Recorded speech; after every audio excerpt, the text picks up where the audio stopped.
Hey, folks, welcome back to the Human Practitioner. I've got Coach Jerry Kuykendall here with me once again. Funny, Jerry and I jumped right into conversation. He's like, hey, you might want to hit record on this here. So, Good. anyway, we're talking about, healing traumas and whatnot. I just made a trip out to Durango, Colorado to visit a gal who is 80 years old, looking at different healing modalities and whatnot for veterans. And Jerry, luckily, through his Chek practitioner experience, has a lot to say on this. So yeah, where were we, Jerry? We were talking ibogaine, PTSD, Mm, veterans, combat veterans. Bless their hearts and souls, and thank them for everything they're willing to do for us. Yeah, so we were talking about like ibogaine and different therapies as modalities to cure PTSD, and we were talking about like the dynamic of how these medicines are being used right now, right?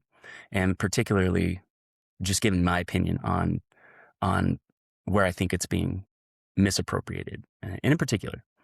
So something like, a first responder or a combat veteran, they are going to have real PTSD, right? Not that anybody's PTSD is fake. Don't get me wrong. But I'm talking about debilitating PTSD. I'm talking about no matter how much you know about breath work and the nervous system, right? And choosing a positive attitude, like they've seen horrific stuff that none of us can possibly fathom. And so they're, dealing with something, a nervous system disruption, somatic storage, like it's really hard to explain. And so for guys like that, I envision like this briar patch, this bramble patch. Time out. There goes my ring lamp. This briar patch, briars and the brambles. So the briars and the brambles, right? And from that state, it doesn't matter how much you know about nervous system regulation or breath work or vagus nerve. So from what I see is those medicines are great about cutting down the briars and the brambles and getting them out, getting them space and room to breathe. And they have hope again. They're going to live. They want to live. And at that point, they got an opportunity to do deeper work that I believe the medicines don't really do the trick on. Okay. And I'll explain that later. But, uh, but often what people are using this for is your typical run of the mill mama trauma. And no offense, but like we all got that, guys. So what I see is people that have done 20, 30 medicine journeys. And within 1 hour, it's like a breakthrough on what's really your issue, dude. And, this is boiling down to our inadequacies, our terms and conditions for love, our masculine and feminine imbalance. This is our mommy and daddy issues, mother wounds, father wounds. You can't have a mother wound without a father wound. You can't have a father wound without a mother wound. Because a mother wound is a masculine, feminine imbalance. A father wound is a masculine, feminine imbalance. So if you're thrown out of balance in your masculine, you're automatically thrown out of balance in your feminine. So yeah, that's what we were talking about. At the end of the day, it's like all of us, we have this dynamic of who we are and how we show up. And we think that we know who we are, but really what's driving that? There's something under the surface. If you look at a tree, if I were to say, hey, Craig, there's a tree outside your window, and you'd be like, point your camera, you're like, yeah, there it is. I'd be, draw me a picture of that tree. Craig would draw me a picture of that tree. And I'm just willing to assume that probably what I'd see is a trunk, some branches and leaves. But what's beneath the surface? That's most of the tree. 10x, 10 to 1. Below the surface is above. We're the same way. We think we're the tree. We think what sprouts above the dirt. But what sprouts above the dirt has been manifested in the other dimensions, in the spiritual plane, in the mental world, right? The world is mental, hermeticism, right? The law of mentalism. So mentalism is like represented in like the tree roots, and that's who we are. And we can find out within an hour what your tree roots are, whether it's I'm unworthy, I'm worthless, I'm incompetent. That is the thing. Because like I was telling Craig before this call, is after that soldier gets his ibogaine treatment, after he's done the integration, a year of integration, maybe 2 years of integration, I would love to dig into the roots of that gentleman on what made you sign up for war. Because I appreciate what you do, and your bravery and your courage and your patriotism is something that I can look up to. And it's definitely not something I possess, those size balls. But curious, what's driving that? Because that traumatic life situation just piled on top of the 0 to 18 years of those inadequacy beliefs, those ruminations, those stuck patterns, all those things that are coming. And eventually that pattern led you to say, I'm going to sign up for the military. So I would be curious what led you to that? Yeah, that's an interesting point that, I think it's becoming more and more kind of general conversation through a lot of podcasts and whatnot that are out there is that, I think people are kind of starting to wrap their head in some way around the idea of, look, you basically get your programming. I think Yeah. that's typically 0 through 7 is sort of your base programming that you operate from. And then there, everything is kind of built on top of it. Yeah. That's when you're told what the world needs from you to be accepted. Mhm. Yeah. But yeah, and then you mentioned integration there. It's an important thing because, as you said, you can do dozens of these medicine journeys and whatnot, but if there's not um, that integration, taking the time and peeling back the layers and whatnot, then you're kind of spinning your wheels, and then people can easily say, "Oh yeah, I did a bunch of that stuff, and it didn't do anything for me," or they got some benefit out of it, but there's a lot of, traction and potential there for it. So it's not a one and done. It's not an end all be Yeah. all. I don't It's think an there's really extremely anything painful that's an process. end all be all out there. It's a combination of things that heal this. Correct. It was a holistic systemic thing that got us here. And it's a holistic systemic thing that gets us out. Yeah. You can't take 20 years of pattern and 20 years of establishing what leads you, fear or love. You can't take that and just change it, in a month. But awareness is that's another thing, is like when we go in and just rewire things without the awareness, right? Because like, how do you really make change? You got to recognize, regulate, and rewire. We hear a lot of stuff about nervous system this, nervous system that, but really a lot of the nervous system stuff is about regulation. It's about symptoms response, right? So, to rewire something, awareness, as you know, awareness is the seed of everything, right? Awareness is the seed, then our emotion, our mentalism, our devotion, our immersion is the soil, it's the water, it's the sun. So if we don't have awareness about what the roots are of our drivers, the daily anxiety, the daily sighs, the impatience, right? The sleepless nights, like if we don't understand like what the root is of that, then what are we actually rewiring? Right? A lot of it's, and I'm talking about around the PTSD, extreme acute trauma. That's a whole other entity. Like it almost like it's got to be, eventually we've got to container this, because it's not the same treatment for somebody that's been through combat as someone with mama trauma, but that mama trauma person, they're just trying to rewire stuff. It's like, what are you rewiring? What exactly are you trying to change? I want to change my belief system. What is your belief system right now? And they'll go through and they'll cherry pick a bunch of limiting beliefs, and we'll trace all of them back to their roots. But if there's no one there to trace them back to their roots for them, they're just going to think it's those cherry picked limiting beliefs. They're going to think it's the leaves. They're going to think it's the fruit on the tree. It's the roots. It's down there. And it's easy to find. Very easy. Huh. Well, this is interesting because, I think when people hear holistic life coach or Mm-hmm. holistic health or whatever, Mm-hmm. it's even for me New several years age, ago. Yeah, yeah. yeah, all that Right. stuff. Yeah. It- It's hippy dippy, It's hippy kind of dippy. just some Yeah. out there type of stuff. And then Yeah. now it's like, oh, But a lot well, of it yeah. is. There's a Hmm. reason for that. They're Hmm. using their discernment, and a lot of it is just like anything, right? There's a lot of just bullshit out there. A lot of people that half understand concepts, trying to scale their business is what you're seeing. People trying to scale their business. Yeah. I think that's one of the things too, that sort of in the spiritual world, that's kind of one of those, It's the new fitness um, craze, bro. It's the new yeah, 90s fitness craze. it's one of Low those things fat, high carb. gets right watered Yeah. down to people who are wearing, wild patterns on their clothing The and uniform. You got to have the yeah, uniform. all that stuff. And it's like, I'm not sure if you're, helping your cause more so than sort of distracting people and going, oh yeah, I've seen some people like this before. Like, I'm not sure that they have what No, I'm looking for. yeah. Yeah. I mean, you're gonna find that in every space, right? Hmm. Bypasser, that look at me, the pick me, and it's just an archetypal phase they're in. That's all it is. They're just in an archetypal phase. They're not bad people. they're trying to help. They think they are helping, and they probably are helping some people. So, but it is what it is. You're not going to Uh-huh. be that camp. Uh-huh. You know, I don't wear the uniform, guys. I do the things, but I don't need a uniform. I don't need a man bun. I don't need a goatee. I don't even talk about like most of the spiritual stuff I do with people, because 90% of the people I work with don't even qualify for the spiritual energetic work.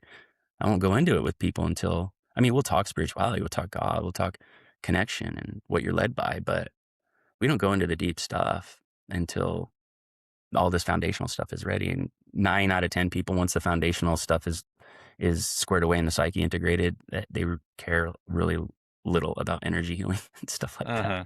They don't care, because they just want to feel better. Uh-huh.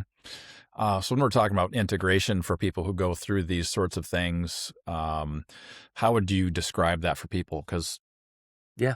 I don't know if what people are thinking, Yep. basically. It's a So, very yeah. abstract term, isn't it? Integration. Mm-hmm. It's like, what Mm-hmm. the fuck is that? It's kind of like healthy lifestyle. I'm healthy. No, integration, like, think of it in the most simple terms possible. Okay. Number one, um, integrate your true identity. Start there. Your true identity. What is your false identity? Your false identity is any identity that's coming from those root beliefs. Because those root beliefs of, say you have a root belief of I am unworthy, your identity becomes, if you're resisting your false inadequacy beliefs, if you're resisting them, then your identity is going to be something like, I am not rejectable. I do not get rejected. Why? Because I never ask. I never ask for help. I never ask anybody if they want to hang out with me. Right? If they're compliant to it, their identity becomes, I'm unworthy. And then their behaviors match that. See how simple this is? Uh-huh. See, I've given this to hundreds of people. No one's even questioned it.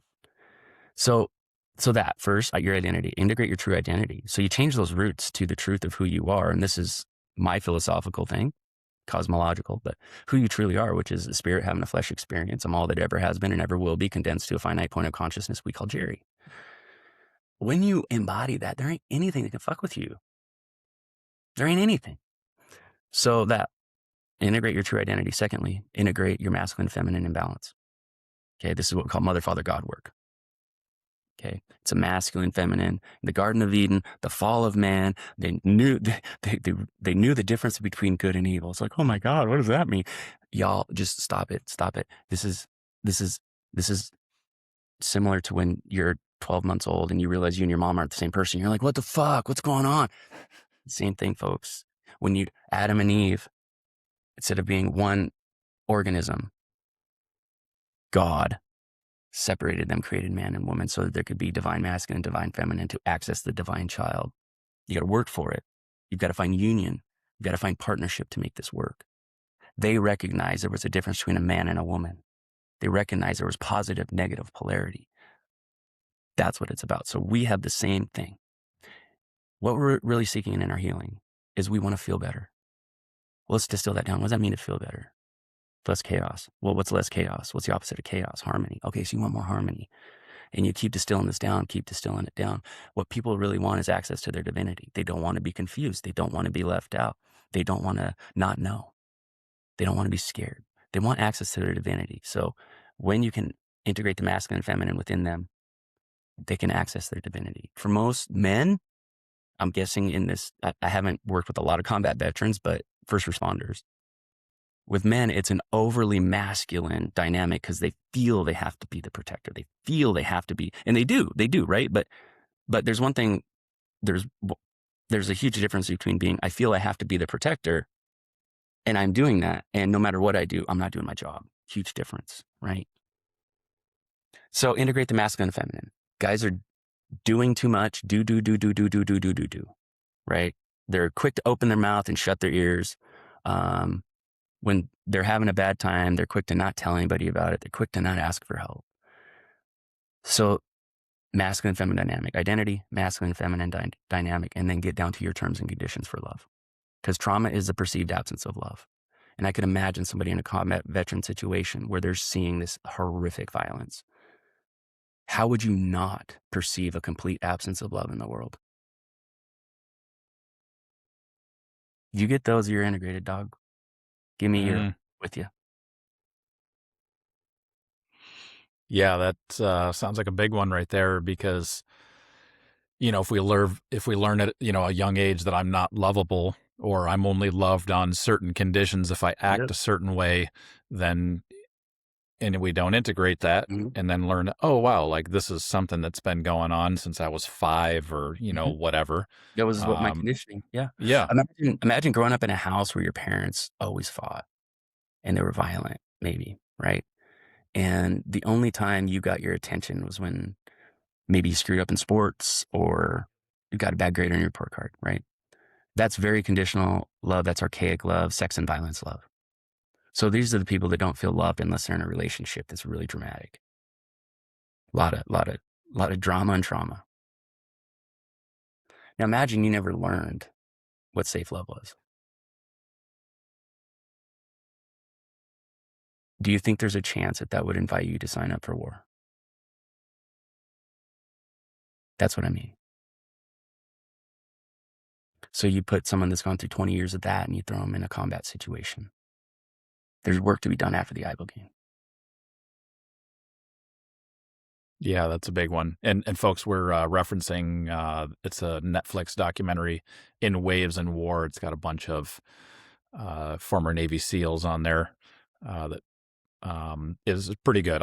Anybody who wants to learn more about PTSD in general, especially if you've been in the military, I would highly suggest watching that. Um, yeah, it's pretty wild. Some of these guys go and do the ibogaine multiple times, and the crazy thing is too that ibogaine is just grows from a root, or it's a root, from a plant in Africa. All the It's best nothing. medicine. It's nothing made in a lab anywhere. Yeah. It's funny how this stuff that comes from nature.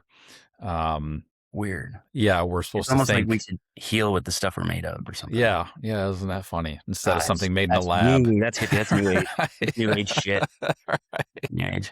You talking like that, you're going to hell, bud. Hmm. Yeah, I think that we probably mentioned before. I think that Joe Rogan's done people a big service throughout the years in talking Mhm. about this stuff with multiple different types of people and whatnot. And I think it's becoming ever more of a kind of common, sort of It's subject not matter weird to anymore. pop up. Yeah, it's Yeah, not weird right. anymore. It's beautiful. I don't know where we're at with the uh, with the federal looking into it or allowing it or making it legal. I'm not sure where we're at there. I don't know if that was another distraction or if they're actually going for it, but that would be pretty monumental. My only concern with that is it'll be in the hands of pharma. Hmm. The concern. Yeah, Which, yeah. Last place you want it there because they're going to want to find oh my any god, the way only they thing I can would to put in their patent it hands and is get paid cuffs. for it. Yeah, that's the only thing I put in their hands is cuffs. Yeah. Touch anything. Step away from the children and the old people. Get out of here. Hmm. You're hurting people. Hmm. Well, this would be interesting, especially like I said with the um, thing that I'm working on for veterans right now, Yeah. and just looking What's at next? any type of thing that we can do for Yeah, folks in that absolutely. community who are suffering. 1 billion It's just percent. right, right. 1 billion Um, percent. yeah, very interesting We times can for all of help. that. We can help them like avoid creating generation upon generation upon generation of trauma. Uh-huh. They can be the one who stops it. Right. And there was an interesting line by one of these, I think it was Marcus, I forget his last name all of a sudden, but one of the Navy SEALs in the movie, big, stout, muscle bound guy and everything. And he Mhm. was saying, I needed something that was bigger than my ego, There you go. to show me all this stuff. It Yes. had to be bigger than that, to put me in my place. And I thought that was a really interesting concept, to describe what's going on. He's like, we have massive egos. So it's Mhm. like, it's cool that they're actually, admitting this and Mhm. sort of coming to terms and that he saw it in that way. Because yeah, the ego, this is, I think, another one of those things that sort of in spiritual spheres gets tossed out there and people just kind of typically damn, the ego. It's like, well, let's understand it before we just, It's the throw ego it that in the trash it's the bin, ego that just told you they killed their ego. Like, Yeah. it's so funny. Yeah. Yeah. Yeah. Um, Yeah, it's Yeah, really it's I think it's we're at the point where it's like, let's sift through all the nonsense. Let's get down to the uh simpler the better. Like yeah. seriously, the more simple it is, and then when you start you get in some pretty deep esoteric and mystical, like spiritual concepts, right? But even when you apply that simpler the better, it's just not as complex. You just keep it simple. Keep it fucking simple. Keep it on the Mhm. keep it simple. Keep it simple. Simpler the better. Yeah, the more complex it is, the more full of shit it is, in my humble. Mhm. Right. Seriously, like none of this is complicated at all. Mhm. I think this is So another thing too that will resonate with military types is that, you learn the fundamentals, from day one of boot camp or whatever. It's mhm. like you learn the super, super basic stuff. And, I don't know how the other branches do it, but, literally when you shower, the first time you shower in boot camp, you turn the water on, rinse a certain part of your body, turn the water off, soap that part of your body, turn the water on, rinse it off. Like It's it's just really, very it's, just yeah, it's that dummy proof, they call it. So I think that this is, we're getting to a point where people can go like, okay, cool. I don't have to try to jump into the deep end on something I don't understand. Is no, I no, and can use baby steps. this whole like going revisiting these traumatic events, like, are we gonna admit that that doesn't work? Are we gonna like when are we gonna admit that? Or are we gonna admit that that's actually traumatizing people? Uh-huh. You can work with people for years and keep traumatizing them, or you can work with Uh-huh. them for months, not even talk about the event. You talk about all the issues from the event, the roots, the things that they're people are very smart. They're gonna connect dots. You don't have to talk about the event. I worked with this gal. She had, she was seeking hospice. Um, she couldn't get hospice because she didn't have a critical clinical diagnosis, but she felt she was dying. She was on all these prescription drugs and had dissociative movement disorder. Like she was a wreck, man.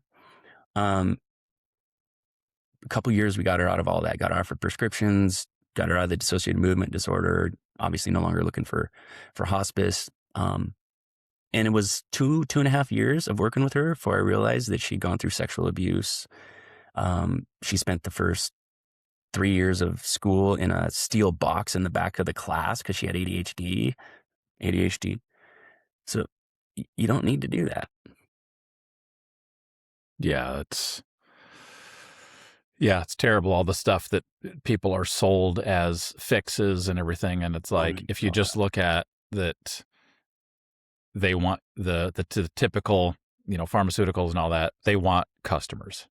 That's all. So it's like, Billions, okay, billions. cool. How can we guarantee, the typical therapist? I don't know if Totally. we talked about this before, but I saw somebody was asked a question. It was like a therapist was asked, like, okay, like, so what's the plan to get somebody out of your treatment? Hmm. Like, when are they done? And they Yeah. were just like, uh, there is no No. plan The because, whole structure of it, yeah, the whole structure of it is like, what are you working toward? You're just gonna show up every week and talk for an hour, and the patient gets to determine the schedule of that. What's the worst could go on there? Oh, gee, maybe they'd defend against healing. How would they do that? They wouldn't schedule appointments, and they would show up every 2 weeks and talk to you for an hour, of which they could hide the whole fucking time because they don't trust you because they don't know anything about you, right? Like, gee, I wonder why it doesn't work. I uh wonder why it doesn't work. Yeah, it's people are catching on. People are uh catching on. If your therapy is not producing monumental shifts, monumental progress and growth every single month, you are not getting therapy. You're getting milked. uh This stuff isn't, if someone knows what they're doing, this isn't this hunt and peck for a month and we'll find something. No. They've got you in their chair for an hour to 90 minutes. What are they doing there? And as you know, I think this is something that people probably becoming more aware of as well, is that, when people are told to relive these and go back into the experience, our brains don't know the difference between what's really No, happening and what's just happening in our no. imagination. You know what I do So, instead? You huh? know what I do instead? Just think of a time in your life when things were really stressful. You're really confused. Like, when was that? Oh, probably when I was 9. When you get stressed and, as you say, lose your shit, how old do you feel?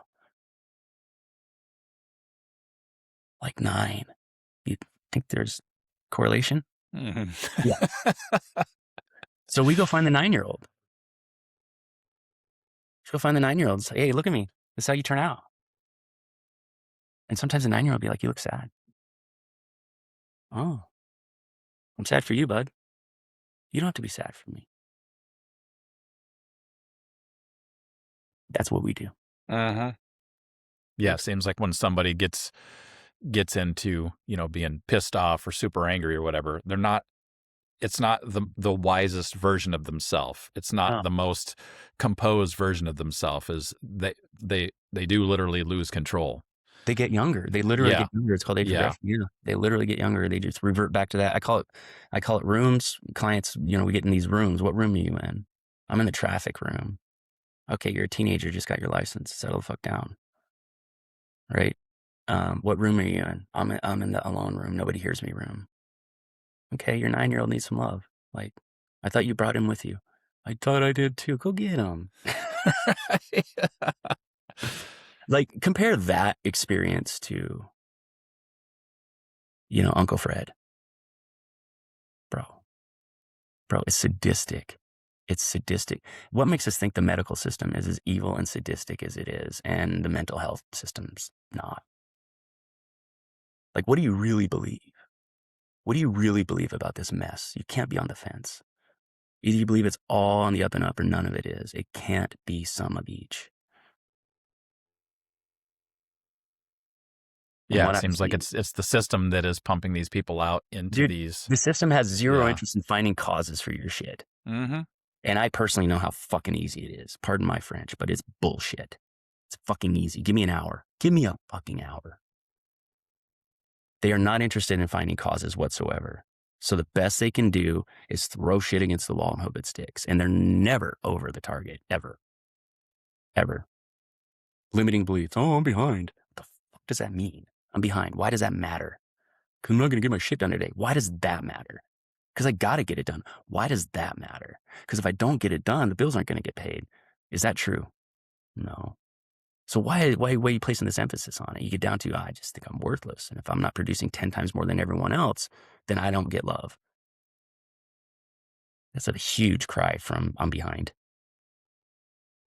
Look at things from a bigger context, a frame of reference.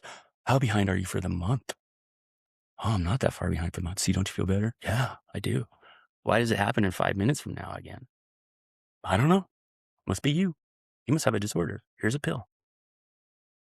You have attention deficit hyperactivity disorder. And isn't the guy who came up with ADHD, like on his deathbed, said that he made it up? Like It would there's no not. Such thing. It kind of like HIV, AIDS. It would not surprise me because it's a non-existent condition. Mm-hmm. It is a condition that exists in people, but the label puts a code in everybody. Mm-hmm. And when you accept that label and accept that code, now when you have hyper ability to focus, hyper ability to be creative, very high intelligence, and a lot of energy, like just put that on a billboard and say, who wants this? Fucking everyone. Cars would crash staring at the billboard. But you call it attention deficit hyperactivity disorder. Everybody wants to medicate it as soon as they find out they got it. If you've ever known anybody with ADHD and you put something in front of them that they were interested in, you tell me that person has a problem paying attention. They're focusing better than anyone else. And guess what? That thing that you've been studying for 5 years, you give them 3 months of hyper focus on it, they're going to know more about it than you. Sorry to break your heart. I've worked with too many of them. I would be diagnosed with ADHD. But the whole thing is, it's sorcery. It's nefarious, and it's very intentional. They know exactly what they're doing. Mm-hmm. Yeah, it seems as well intentioned as plenty of the people are who go into these The people are great. roles. Yeah, it's Yeah. not people. It's the Right. system you're in. Right. Yeah, Yeah, it's it's like, what they're being taught. yeah, the person working the drive-through at McDonald's is not responsible for heart disease. Like, that's just what they do. Yeah. They're in the system. Mm-hmm. Well, cool, man. I know you got another meeting coming up, and I'm glad that I was expecting this was going to go a little bit different, kind of more into some of your critiques of this. But I'm glad that we touched on this stuff that we did about healing and integration and whatnot. Um, Makes me more interested to talk about this stuff with you in the future. So, Yeah, man. yeah, let's call it a wrap here, and we'll jump on another one in the not Yeah, so dude. distant future. Create a series or something. Yeah, absolutely. All right, Craig. Thanks for the talk, man. All right, you got it, Jerry. Have a good All one. right. You too. Peace. Peace.